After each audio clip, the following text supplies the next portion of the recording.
Okay. What's up, everybody? This is episode 79 of Hoops Talk with Dave's Joint. Shout outs to everybody that's been supporting us thus far. For those who haven't seen any of our episodes, go check it out on YouTube, Facebook, and IGTV. But without further ado, we have a Jersey coaching legend in the building today. He's coached at St. Joseph-Metuchen Ridge High School and is currently the coach at St. Benedict's Prep in Newark, New Jersey. He's also one of the featured subjects of the new documentary Benedict Men, which is out on Quibi right now. I give you today Mr. Mark Taylor. Coach, thank you for coming on this afternoon to share your testimony. Thank you. Honored to be here. Really appreciate it. You do a great job. So I really appreciate you having me and humbled to be here. Thanks again, Coach. So let's get started. My very first question is, what's Mark Taylor's coaching philosophy? You got to give the secret sauce away right from the start, to me, it's all about discipline and it's about approach. Doing the right things, small things over and over consistently over a period of time creates great dividends and success. So we really focus on fundamentals. We focus on techniques. We focus on running our offense to precision, so that when we get into situations that we're able to execute under any circumstance. And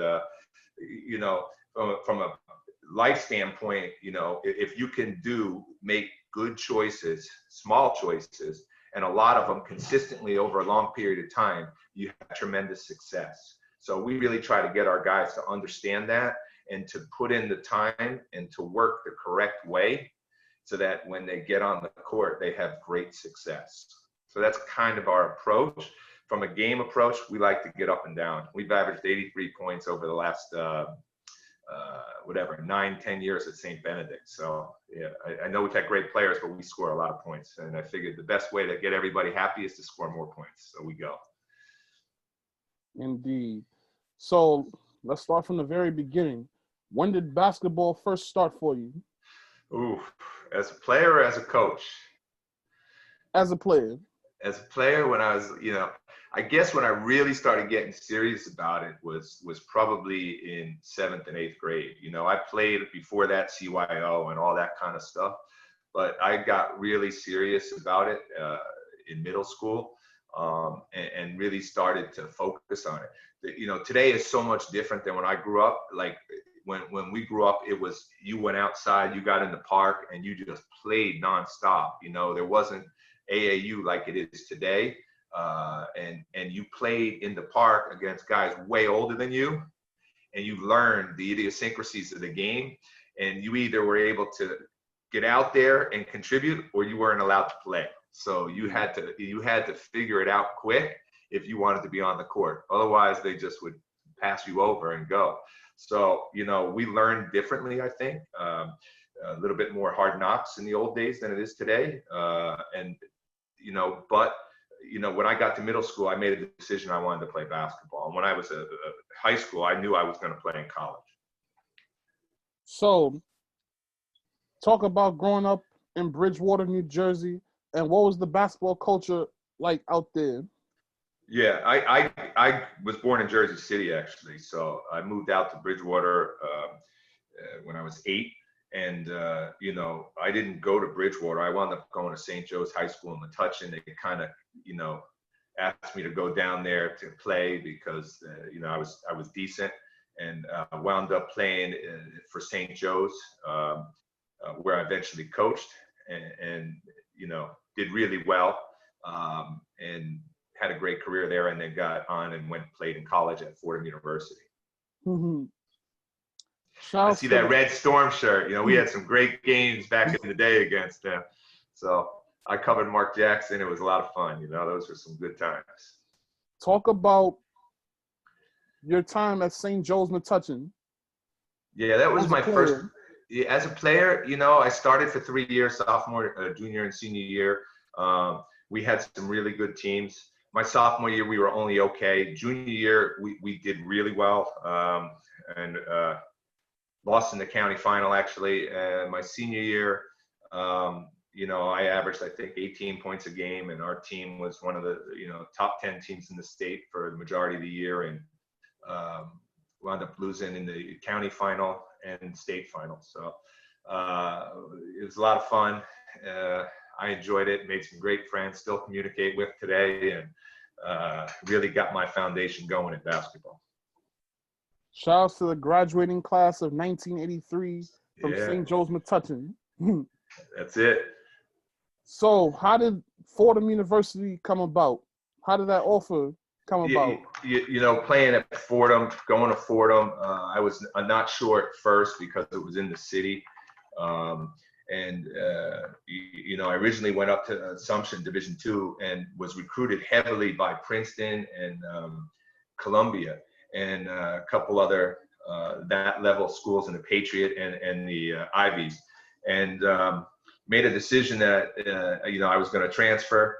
And the coach at Fordham at the time was Tom Penders, but his head assistant was Buddy Mahar, who was the head coach at Columbia when he was recruiting me. And when he heard I was transferring, he told Penders he should take me. And I came down and looked at the school, visited, and worked out with the team a couple times, and then decided I felt I could play there. And it worked out. So I went there, and, first year I hurt my foot, so I wound up sitting out. And then junior and senior year, I started all senior year, and junior year started half the year. So 1988, you guys won the MAAC championship? No, we lost in the final. Lionel Simmons, the L Train, we lost to LaSalle. They beat us in the finals of the MAAC conference. Wow. Yeah, and we lost to your Red Storm in triple overtime that year, to be honest with you. Well, actually, I'm a graduate of St. Francis College. Oh, yeah, I'm just wearing this shirt. Oh, there you go. All right. Fair enough. Yeah. So talk about the A10 back in the 80s. What was the competition like? It was a different conference. All the conferences kind of merged and changed, and people are constantly adjusting. Back then, I think half the conference is Atlantic 10 now, the other half MAAC. So, I think the strongest teams in the conference when I was there was LaSalle, Fordham, and Iona. And, LaSalle went into the Atlantic 10 when they formed. Iona stayed in the MAAC, and we went to the Patriot League and gave up scholarships after I had left in the early 90s. And the basketball program never recovered, because in the 70s and 80s, Fordham was tough. I mean, we had some really good teams, and it was unfortunate that the school kind of lifted football and dropped basketball for a while. And then they decided we made a mistake, and they went from a non-scholarship Patriot League to the Atlantic 10 and with the worst facilities and the bottom of the league, and have never recovered. Yeah, I know. Like that's tough to go from a scholarship program to a non-scholarship program to going back to a scholarship program. Like Fordham has had some good teams in recent years, but they've never been able to make it back to the NCAA tournament, which has been tough. Correct. Like, there's been some good years here and there, but that's tough. But I mean, the gym is still beautiful. Rose Hill Gym. I mean, every March I go there for the City Catholic Championship. Awesome. And great atmosphere. Great atmosphere. We used to, when I was at Fordham, we used to watch the Catholic Championships there. I mean, it's always been great. And when I played at Fordham, pretty much every home game was sold out. So especially if we were playing Iona, LaSalle, or something like that, it was a sellout. And when that gym rocks when it's sold out. It's a great atmosphere. So how were the city rivalry games between, the schools in the area like Manhattan, St. John's, LIU, St. Francis, Iona? Talk about our biggest rival was Iona, probably. And, I know in the 4 years I was there, we had 3 brawls with them. So bench clearing, just all out, like it was a rivalry. Like every time we played, it was, going to be a war. And we won some, they won some. And that was probably the biggest rivalry. LaSalle early on wasn't, but by senior year, they were, us and them became pretty good rivalry. And Manhattan College was probably the other big one because they were in our conference, although we beat them almost all the time back then. I think we were, 7-1 maybe during my time. And St. John's was always a big game. And every year, the year I was hurt and sat out, they had Mullins and that crew. And we lost at the buzzer. Mullen hit 2 foul shots. And I said, my senior year, we lost in triple overtime when they had Jason Williams and Boo and that crew. So that was another big rivalry. Every year, that was a big game. We played it in the Garden. So another, we used to play North Carolina every year, and we used to play Notre Dame every year. Other than that, we didn't really play St. Francis and some of the other city schools, but Manhattan, St. John's, Iona were the big 3 from New York that we played. Wow. So let me get this straight. You guys played Manhattan 8 times, and you guys ended up 7-1. I think it was 7-1 or 8-0. Right? We didn't really lose to Manhattan back then. Yeah. The Battle of the Boroughs game must have been really good back then. Fordham at the time was, us and Iona were probably over the course of that decade the 2 best teams in the MAAC, for that period of time. Fairfield once in a while would be decent, but for the most part, and then LaSalle, I said my senior year was really good. They had 3 pros on that team, though. They had Lionel Simmons, Tim Legler, and the other guy, what was his name? The guard, Overton. Yeah, so they had a great team. So during your years, you guys played at the Meadowlands. Correct. Wow. And you guys played in the MAAC championship game twice. Correct. How was it playing in the Meadowlands back in those days? It was great. I mean, it was good. Garden was probably a little better, but we would play a couple games in the Garden every year and a couple games at the Meadowlands every year. Both were great, and we drew a little bit, so it was a lot of fun. Sad that the Meadowlands is a mall now. Yeah, that's done. That's totally different. Yeah. Shout outs to the Fordham University graduating class of 1988. Yeah. So after Fordham, what did you do for a while?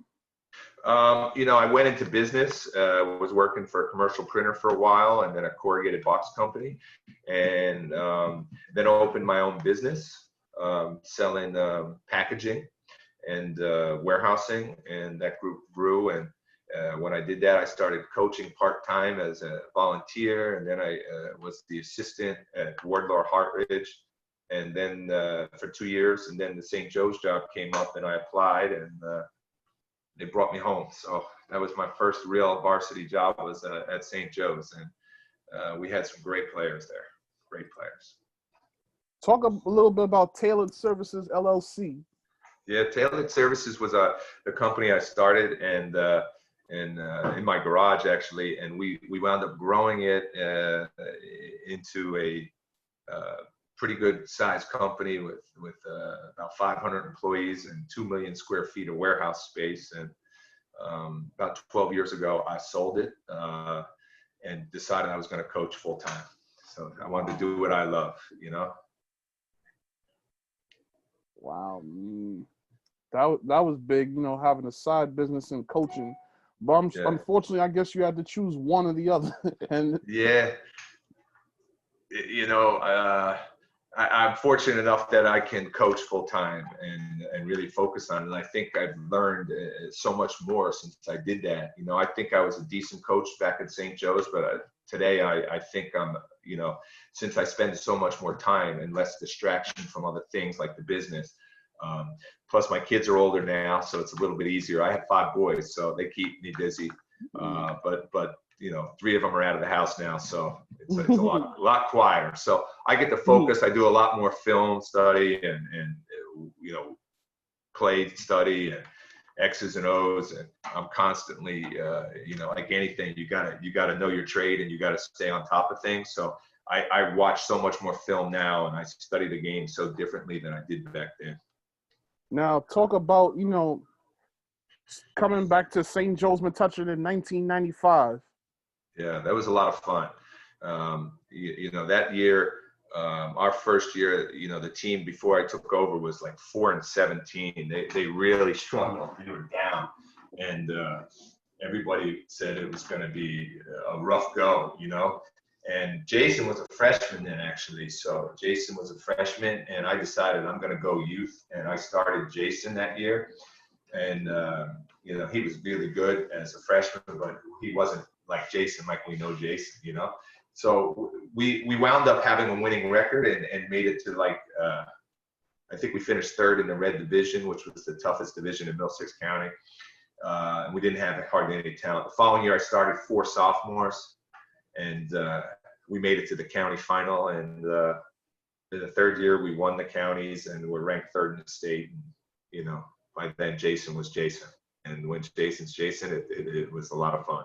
A lot of fun. For everybody that don't know who he's talking about, he's referring to Jay Williams, who played in the NBA for a very short time, won that national championship at Duke, and is now a commentator for ESPN. Shout outs to Jay Williams. That's my guy, man. He was great. Still great. So how was it, you know, seeing him progress from, you know, a young kid into a McDonald's All-American? You know, it was a lot of fun. Jason and I became very close in high school. And, you know, I had the fortunate enough to coach him for 4 years.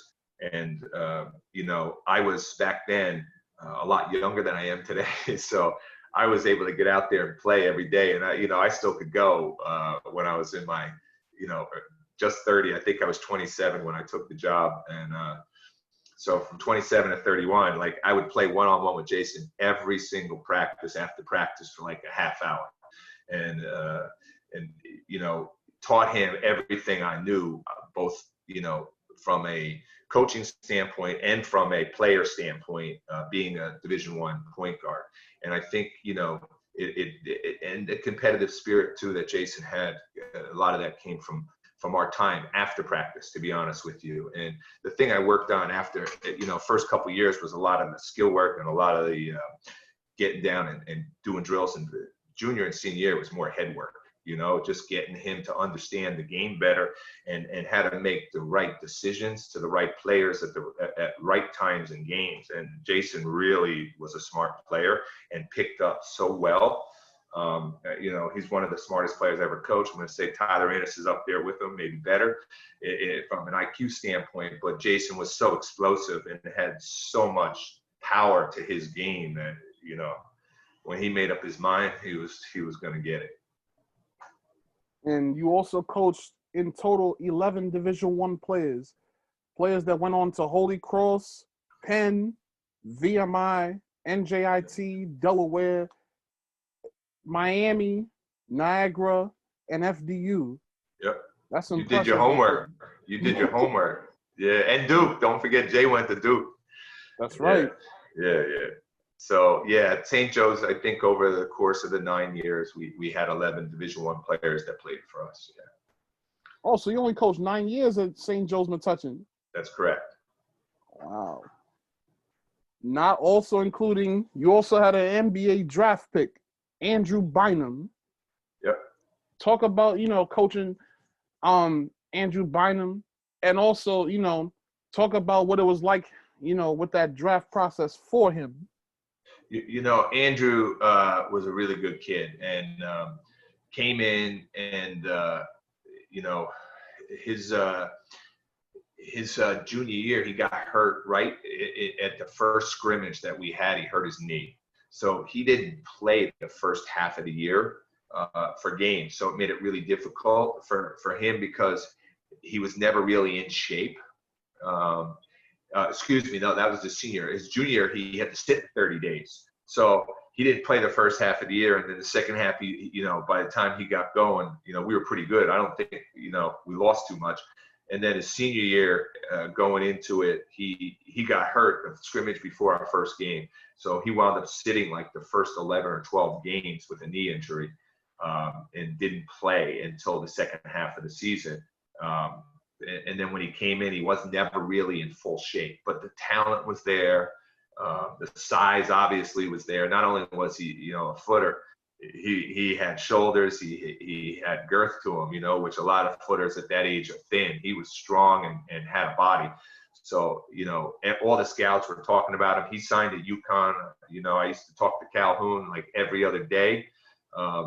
And he signed there, but then he decided to forgo his path to UConn and went right into the NBA. And that was an interesting process because Larry Marshall really handled all that, who was working with Andrew at the time. And, you know, I wasn't sure because he didn't have the stats because he didn't play a lot that year.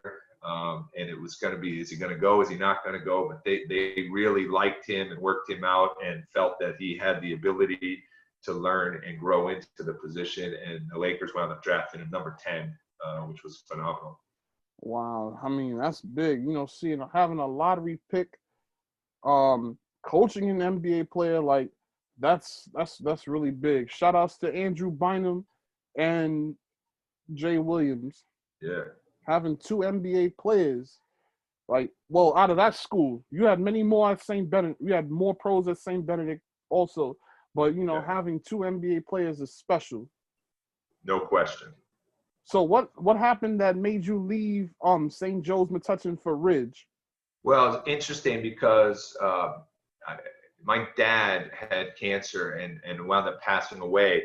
So the timing, and right then my wife was pregnant with her our fifth, and was going to be delivering. And, you know, St. Joe's was pretty far away from where we lived because we had moved the year before. Mm-hmm. So she was just looking at me like, I need help. And my dad, you know, was very sick at the time. So I made a decision that, you know, having lost my dad and my wife, you know, delivering our 5th child, and us moving further away from St. Joe's, that I was going to not coach. And I resigned and took off a year and didn't coach for a year.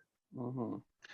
At the same time, when we moved, we had just moved to Basking Ridge, and they had just fired the coach the year I moved there. So, and it's funny because it's a small world. The AD at the time was the former AD at Wartlow, which was my first job coaching when I was an assistant.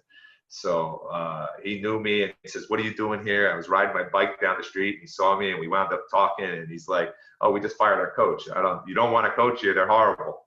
They're horrible. But if you're interested, let me know." I said, "Well, my wife, you know, this is a lot closer than St. Joe's. It's only a mile from my house. So let me talk to her and see what she says." And she was supportive and said, "Yeah, I know what you love. You might as well do it." So I wound up applying for the job and got the job at Ridge High School. So I take the 1 year off, and then things fell in place and I went to Ridge. Wow. So talk about, you know, the 5 years at Ridge.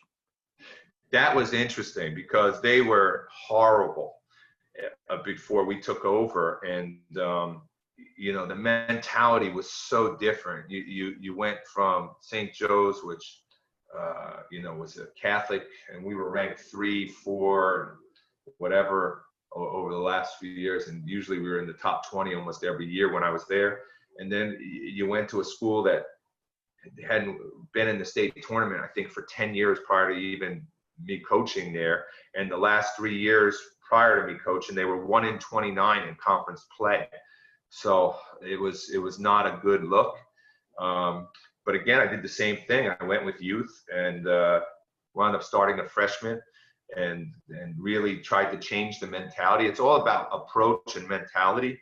And just like business, life, basketball, if you have the right approach, the right mentality, the right discipline, and can teach, you know, people to do things the right way, you're going to wind up having long-term sustained success. And, you know, our first year we made the state tournament, which was an unreal accomplishment since they hadn't been in, I think, for like 14 years. And the second year we were in the county final, and third year we won, and actually we lost in the county final again, I think the third year, but we were pretty good and ranked in the state. And but you know, the next 2 years we lost in the state final and the state semifinal in Plainfield. We had those great teams, and it was a war. And we were ranked, I think, the 1 year 13, the other year 7 in the state. And we really had no Division I players, but we were able to compete with everybody. And it came down to, I learned how to coach more at Ridge than anywhere else because I had to coach. You know, we had to do things the right way in order to compete. And we had some great kids that played hard, listened, and executed. And, you know, I said that might have been the best foundation for my coaching, and really took it forward into where I do at St. Benedict's. And you were the 2008 Somerset County Coach of the Year. Yeah, I think so. I don't remember, to be honest, but that's all right. So, your third year, you guys went 25-3 and were 14th in the state. Yeah. Talk about that season. Yeah, it was a special year. You know, we had some great kids. We started, I think, 4 juniors, and we were very good. And everybody was able to shoot the ball, and everybody was like 6'3" to 6'4", 6'5" on the team. And we just played defense. We ran, we shot, and it was a lot of fun. I think we wound up losing to Plainfield, who won the state championship Group 4 that year. But they were good. They had Johnson, and who went to Villanova, and a couple of other guys. What's his name went to Penn, Sears, UPenn. So they had a great team, and we had some wars. One year we lost in overtime, and one year we lost right at the buzzer. So 2 years we lost to them, one in the state final, one in the state semifinal. Now, when did the St. Benedict's opportunity come up? Yeah, you know, Danny Hurley took the job at Wagner, and was leaving. And I called Danny up and said, Danny, who I knew for a long time, you know, what do you think? You know, tell me a little bit about the school and what it's all about. And, you know, we had a good talk, and, you know, I said, I think I'm going to apply to the job. And I did. And I think they had like 70 or 80 applicants go for the job that year, and wound up getting down to the final, like 3, and had to meet with like this whole board and everything else. And it came down to Rashawn McLeod and myself as the final 2. And they chose Rashawn McLeod that year. So I stayed at Ridge, came back for the 5th year, and Roe took over for the 1 year, and it didn't go well. For whatever happened to him and Father Ed, it didn't work out. And Roe leaves, and Father Ed calls me up and says, we're not going to go through a whole process. If you want the job, let me know, and we'll move forward. And I said, sure, let's go. Let's do this. So I went and met with Father Ed, and the rest is history. So, you know, the interview was really the year before I got the job, and the year I got the job, it was just kind of done before it happened. Wow, that's crazy. Yeah. Father Ed just handed over the job just like that. Yeah, well, him and Rashawn agreed to part ways, and when they did that, Father Ed just called me up and said he didn't want to go through the whole rigmarole again. They had just done it, and, you know, might as well. I was the 2nd finalist, so it made sense. So talk about St. Benedict's, the school, for those that may or may not know about St. Benedict's. Well, St. Benedict's is an all-boys Catholic school. I can't say that anymore because we took girls this year. So they just added girls for the first time in 150 years. This year, Benedictine in Elizabeth, an all-girls school, was closing, and they made a decision to take the school in. So now we're a co-ed. But St. Benedict's is a highly disciplined, high academic school, primarily inner city students that, you know, it has a great success record. The school really prides itself on the kids and the students running the school, for the most part, being overseen by the adults, obviously, and the headmaster, Father Ed, but most of the decisions and the day-to-day, they oversee each other, which teaches leadership, which teaches responsibility, which teaches discipline and how to get along differently. And, you know, they've had tremendous success in many sports: soccer, track, basketball. I can go on, crew, you know, they're good in just about everything. and it runs on the motto of whatever hurts my brother hurts me. And it's all about brotherhood and about being there to support each other through anything that comes. And you know, the success is if you make it through St. Benedict's, you're probably going to graduate college. 90% of our students that graduated from St. Benedict's graduate from college. So the statistics are phenomenal for an inner city school in today's world. Talk about Father Ed Leahy. You know, Father Edwin is an unbelievable human being and a unique person. He's been there for 47 years as the headmaster.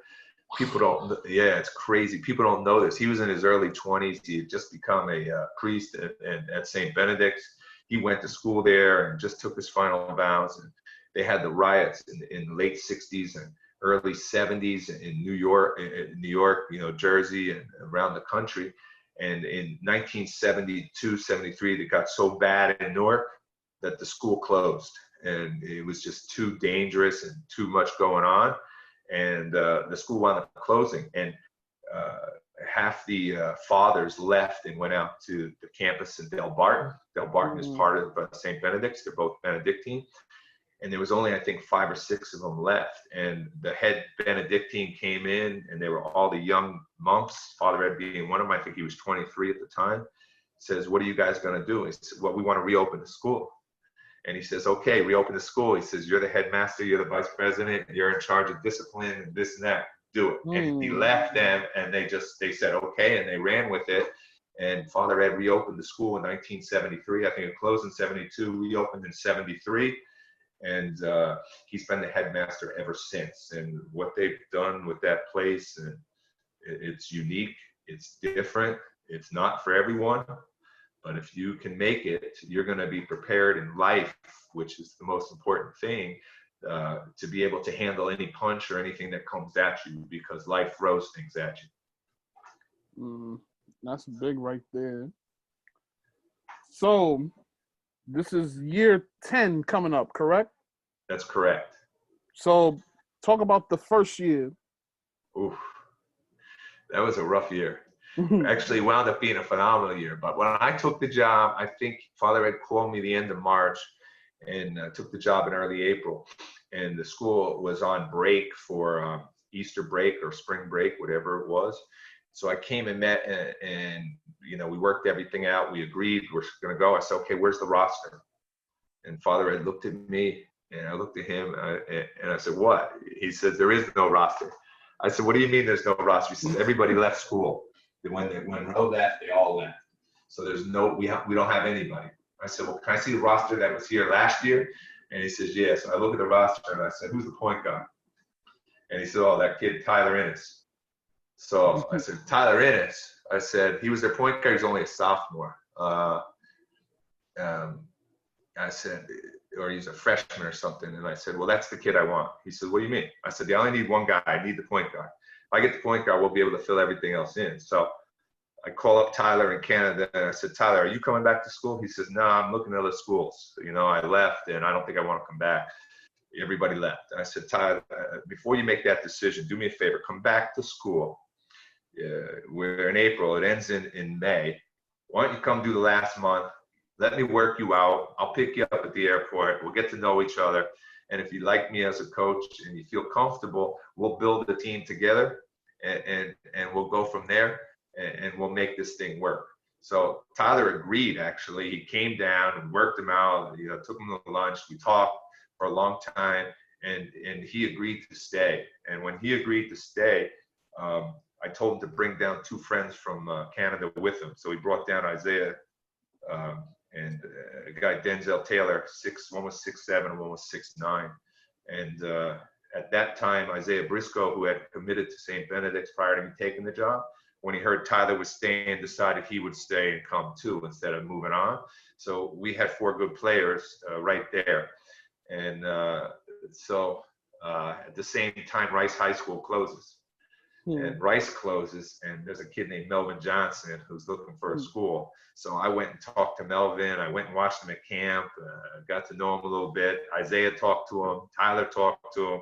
So he makes a decision to come too. So, you know, we had those 5 guys, and a couple other players that filled in, and we wound up going, unreal. We put in our system, changed it a little bit. It's a combination of what we did at St. Joe's and what we did at Ridge. It was, on steroids because of the players we had and let them go. And we wound up going 35 wins that year, first year out, set a school record for most wins. We're ranked 5th in the country or something. And I think we round up 15th because we wound up losing late. But it wound up being a phenomenal year. Just a fairy tale story. Wow, that's big right there.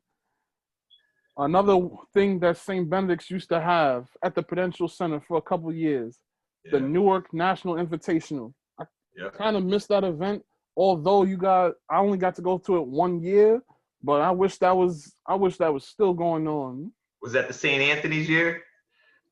Which year did you go? I went there in 2015. That was the year you guys played Roselle Catholic. Oh, we lost that one. Yeah, that was a rough game, but that was a great event. We loved it, and we usually got a pretty good crowd too. We would bring in a couple of big teams, and every year, and usually we'd play one of the top teams in the state of New Jersey, or we'd play an out-of-state team that was a nationally ranked team every year. So wound up changing ownership at the Prudential Center, and I think when that happened, it kind of fell through. They couldn't work out the numbers. Prudential Center, you got to make it happen again.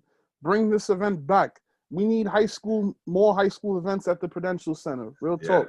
I cover Seton Hall, but still, we need some high school events. Like, let the Metro Classic come up there or something. Yeah. Because that event is... They put the curtain up, so, it only, the bottom of the ring is like 5,000 people. And I think the one year we played St. Anthony's, we had 4,600 or something there.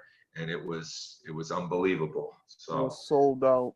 Yeah, it was a great event and great atmosphere. So talk about coaching Tyler Ennis for the 2 years that you had him. Yeah, Tyler was a special kid. Very quiet, reserved, but at the same time, outspoken enough and enough of a leader that he took care of business all the time. He worked so hard on, off the court, was always focused. He knew what he wanted, and he was dedicated to getting there. But we had a good bond when we were there. He ran the team, and I gave him a lot of freedom because he was capable and mature enough to handle it.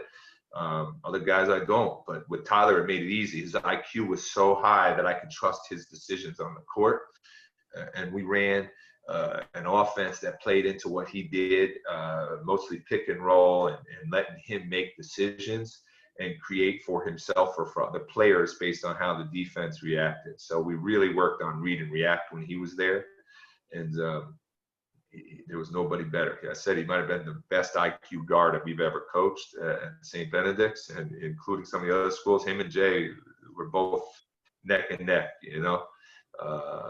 Jay was more explosive, but Tyler had the head and was smooth. You guys had a lot of great players come through St. Benedict's. Although they didn't graduate, they still came through. You guys had Isaiah Briscoe, Trevon Duval, Nate Pierre-Louise, Noah Farrakhan, Precious Achuiwa. Talk about each of those guys and what they brought to St. Benedict's in their short time.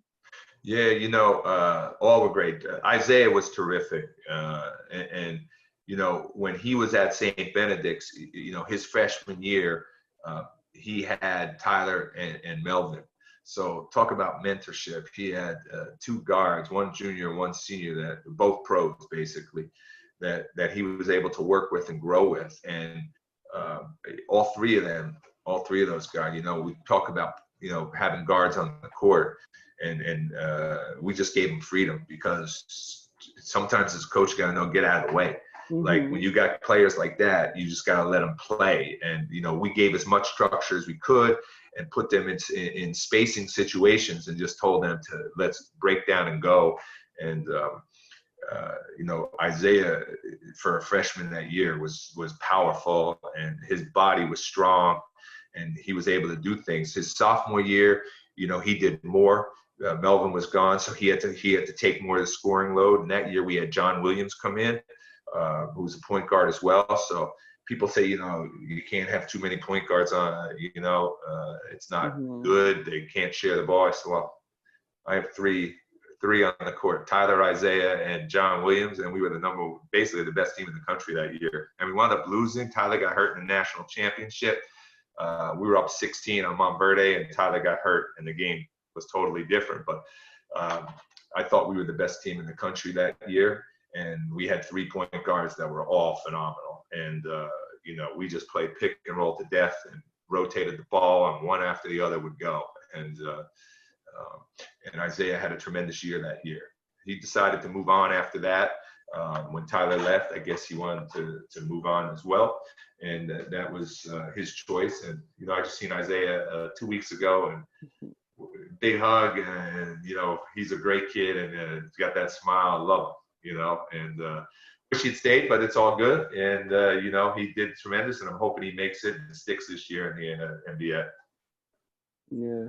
Trevon Duval, he was an awesome player. Yeah. Trevon was a little different animal. He was,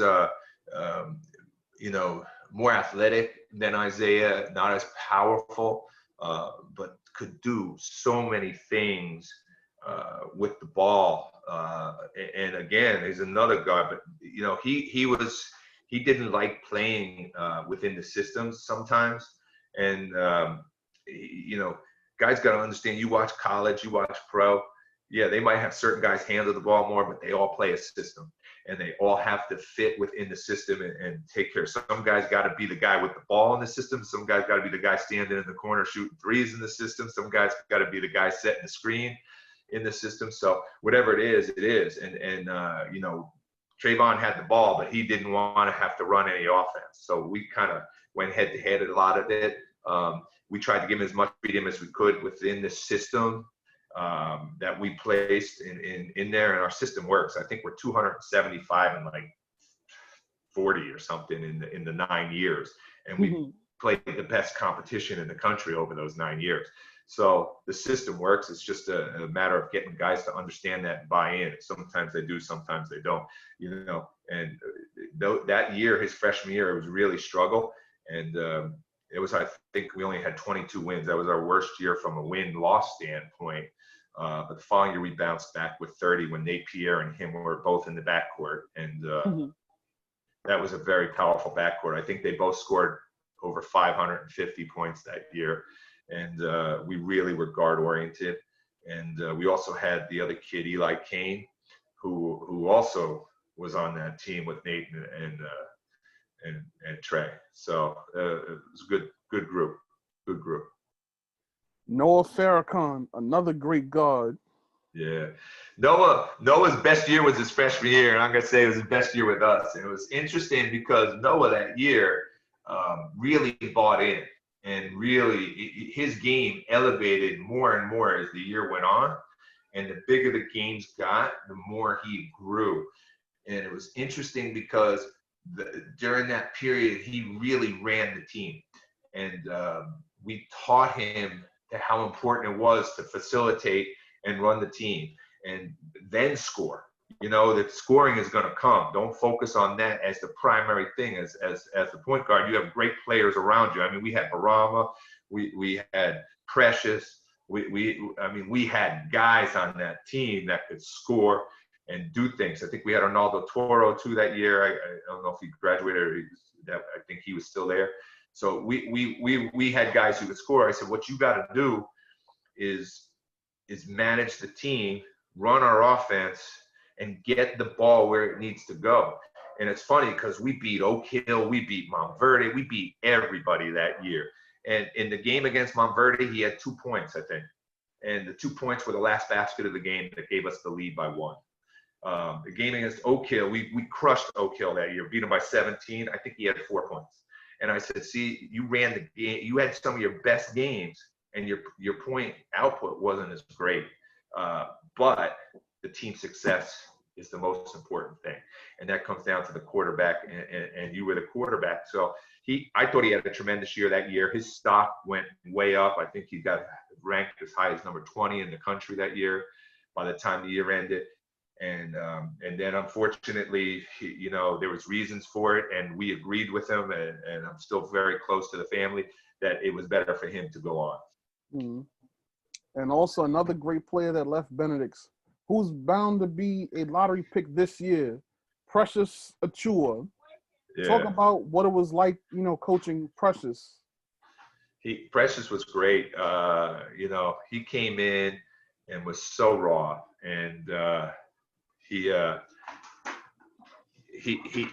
Precious was a guy who, again, his work ethic was unparalleled. He played. He was extremely competitive. Every day at the end of practice, he would play 1-on-1, 2-on-2, and just work.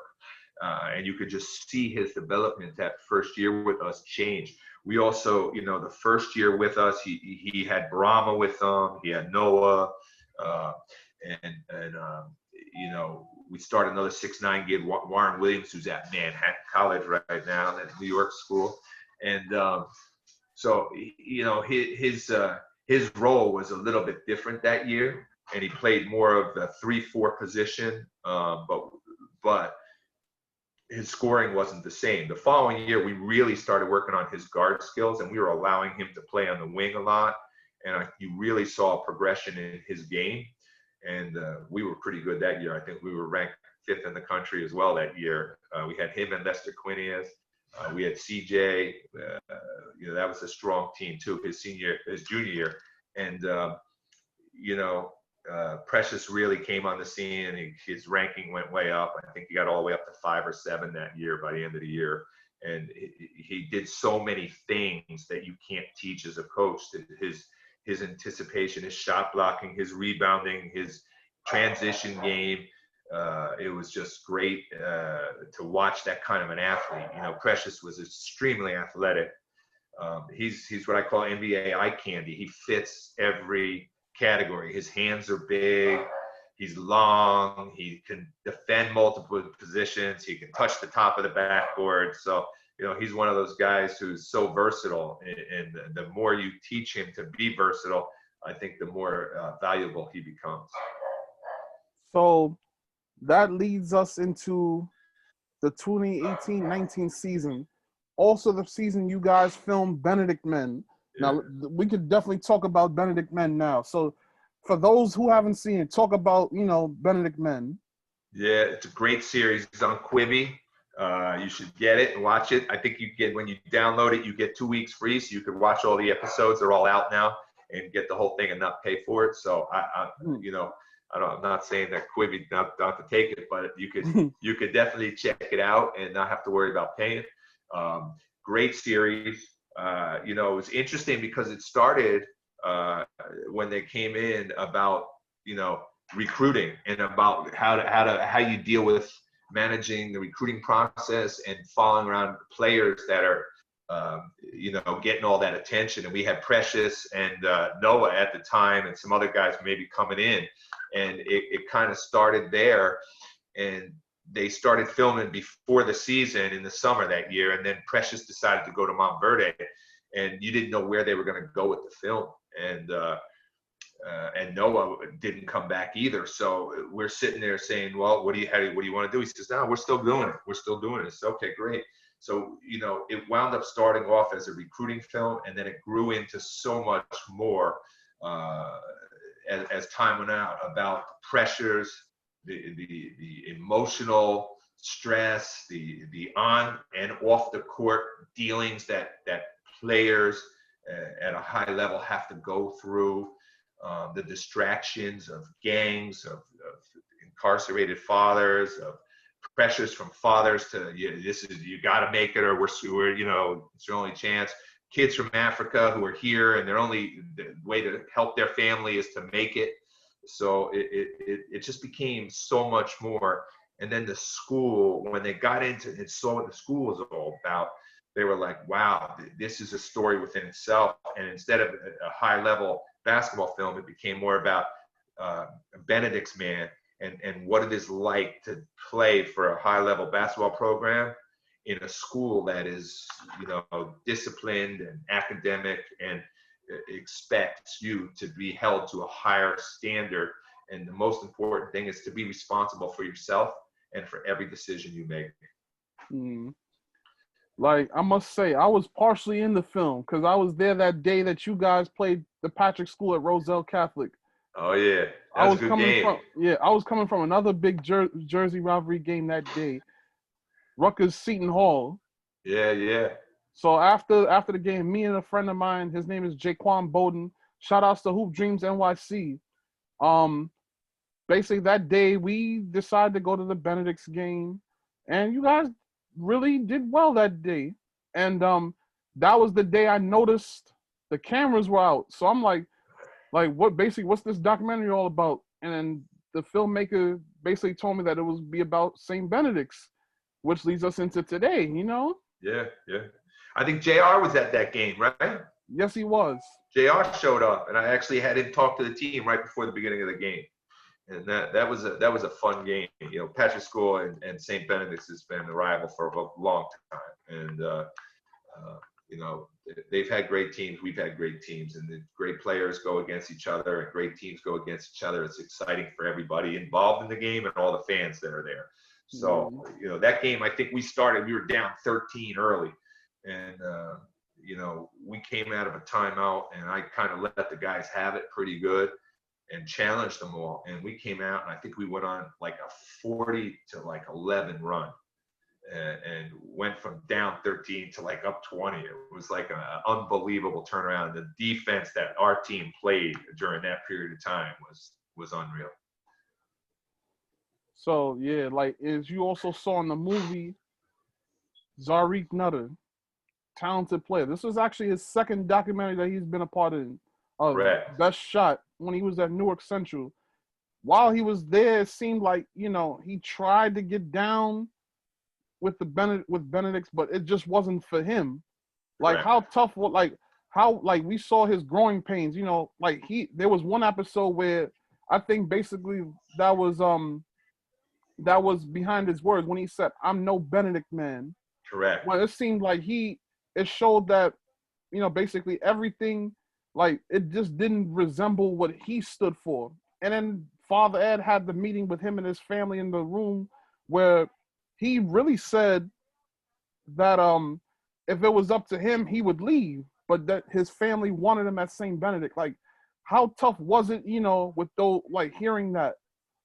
Yeah, it was definitely a struggle for Zarik, and the pull of where he was from and the pull of St. Benedict's was constantly on him, and you could see that emotional struggle in the movie. But we dealt with it consistently throughout that season. He'd show up late to practice, and it made it very difficult.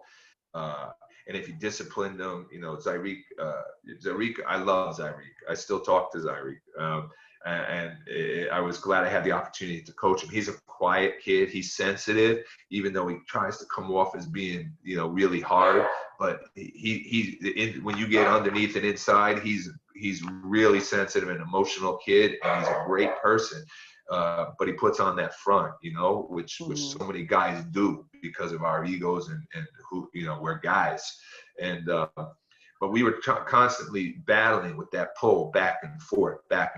And you see in the movie, you could see it where, he shows up 45 minutes late and we sit him. We don't play him. I mean, I got to sit you, right? I mean, at that point, if I don't, I lose the team, Right. So it's a tough call, but at the same token, if you sit him, you lose Zarik, mentally. And that's what I was interviewed today on CBS about, and they asked me the question. And I said, yeah, a guy shows up late, what do you do? I said, well, you know what? There's so much emotional noise going on outside of basketball that unless you understand and know what the whole story is behind why he's late, just to punish someone sometimes is not the answer. And the rest of the team doesn't always understand that because they want rules and and discipline. And the more rules and discipline, it helps keep everybody on the same track. But sometimes I said to my wife actually this week, every player needs to be coached differently.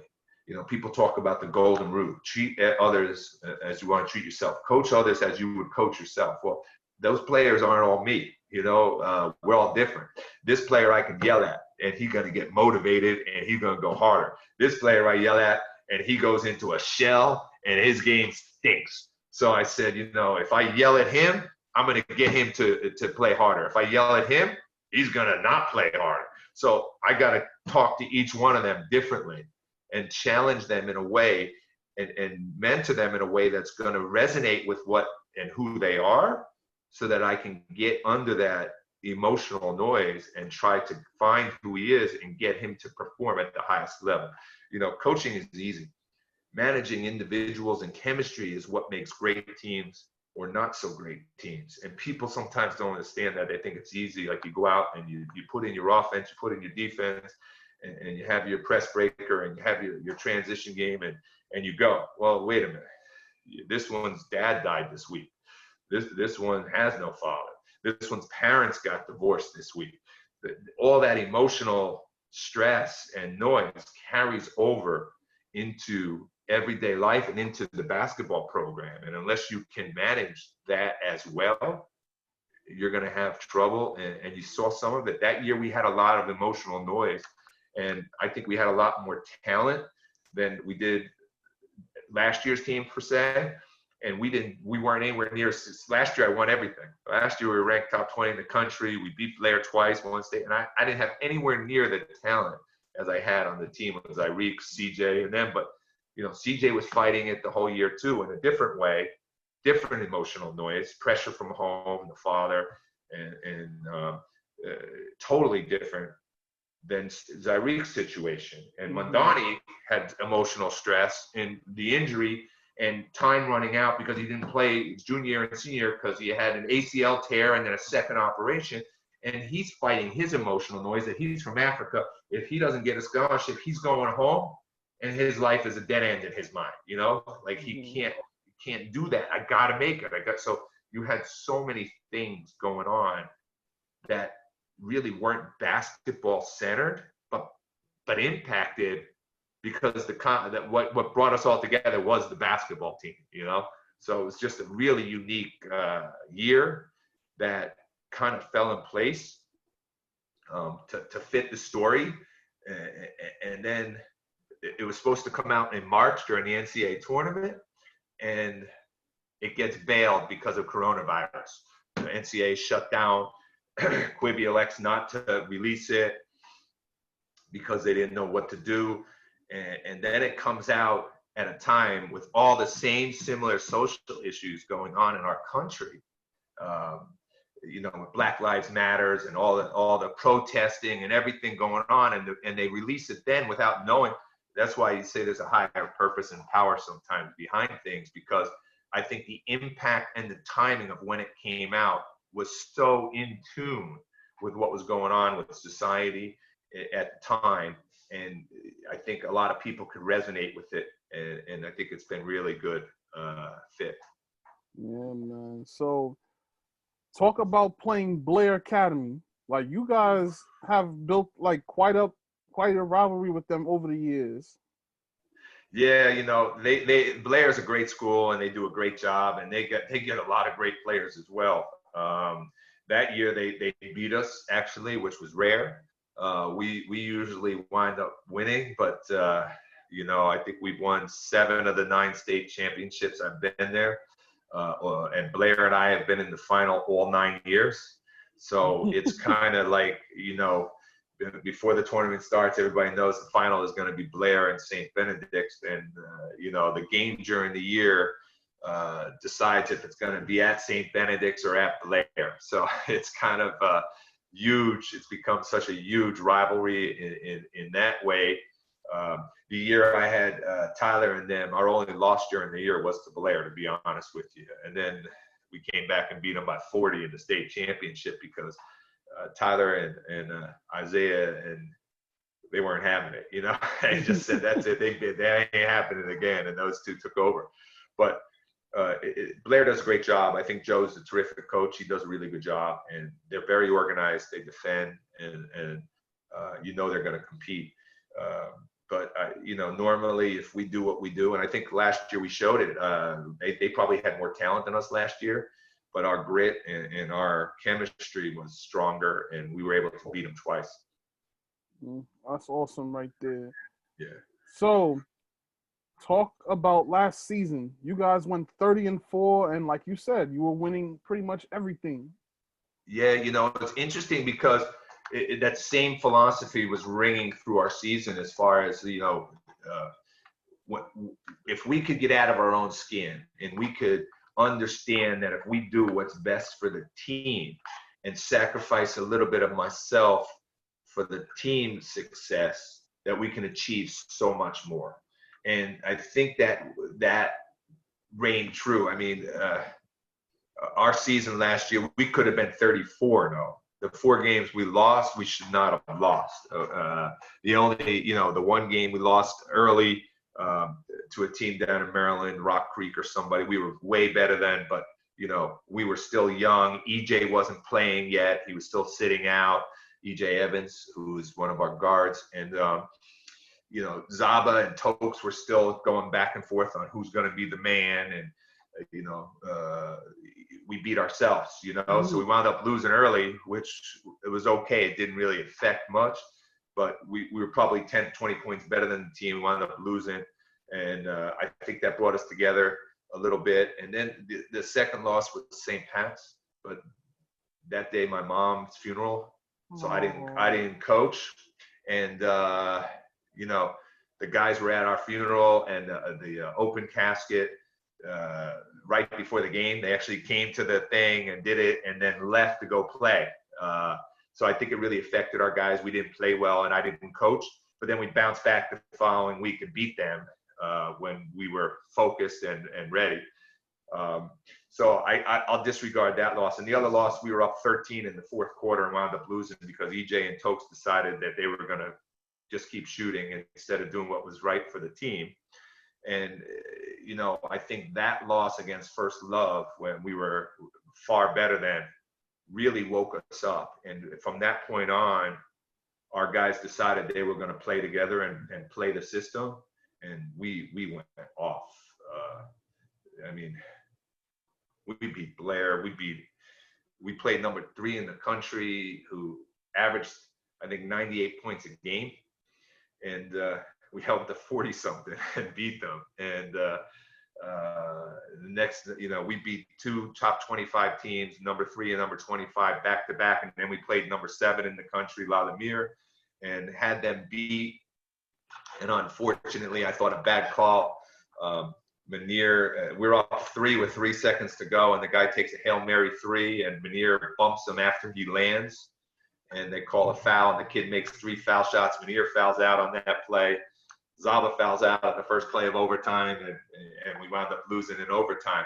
So, but that game, we had really had the game won and gave it away. But that was an unfortunate loss. If we win that, we're top 5 and probably top maybe 2 or 3 in the country, because I think Lalomir wound up 2 and the other one wound up 3, somewhere 3 and 4. Lalomir, and we beat him back to back. So it was a great year. Then we came back and we beat Blair in the final. So it just shows when the chemistry is right and the team is right, and you buy in, you can accomplish great things. Now talk about some of the returning players for this year's team. You have Tyler Johnson, a New Yorker, EJ Evans, Everton Brown. Talk about, what they'll bring to the Grabies this year. It's going to be an interesting year. First of all, prayers go out to everybody with, who's had to deal with the coronavirus. I mean, it's touched every life somehow or another, but it's been a very strange year. And, are we going to have a season? Are we not going to have a season? It's like normally by now we're so focused on getting ready. We are not able to practice yet because we're not able to use the gym. The school is virtual. We got most of our players in. There's no dorm this year, so that makes it harder. So it's going to be an interesting year. We've got some great players, though. You know, Tyler is coming back. He's point guard, and he's very got a lot of pizzazz to him. A lot of fun to watch. He's a guy who could really make some noise. Everton shoots the ball phenomenal. If we can get him off the screens, he's going to be really tough for us. Some new guys. We got a guy from Eastern Pennsylvania who's one of the best players in the Lehigh Valley. Aaron Clark coming in, 6'6" two guard. We got this guy Sam Alajiki, who's Nigerian, but he's from Ireland, who is now up here in New York. He's 6'7", who's pretty good. And you know, Aaron Davis, another New Yorker. I don't know if you know him, at Bayshore. Excuse me. He joined us. So we have a lot more local players. I think we're going to be pretty good. We'll see. Excuse me. So, no, you good, Coach. So this leads me to a question that I love to ask all my guests. One of my favorite questions. So before I lead to the final question, if you could go back in a time machine to 1995, what would you tell a young Mark Taylor at 27 as he's embarking on the first head coaching job at St. Joseph-Metuchen? I think, you know, the one thing I would probably tell myself is to trust in the guys more, and to really understand, try to understand them from a personal standpoint more.